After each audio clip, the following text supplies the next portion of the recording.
Балакін Маланья Денисовна, 14 гадоў. Сярэдняя школа нумар 10 імя Сергея Фёдоровича Рубанова, горада Слуцка.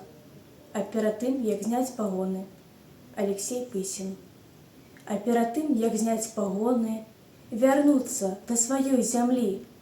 Часіну ціхае пагоды фотографам нанялі. Над чорнаю бухтаю стаялі, чужую слухалі ваду. І нашы белыя медалі былі, як кажуць, на віду.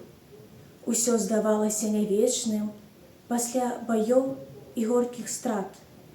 На памяць будучым нявестам здымаў гвардзейцаў апарат. Плылі вячэрнія прысады, мультанам пахла з позніх град. І па фатографу засады ударыў недабіты гад. Над долам дагаралі сонцы, звінеў, кружыўся лістапад, а мы застылі ў фотаплёнцы, без аўтаматаў і гранат. У пірамідзе аўтаматы камусь паверылі дарма. І, можа, самі вінаваты, што фотаздымкаў тых няма.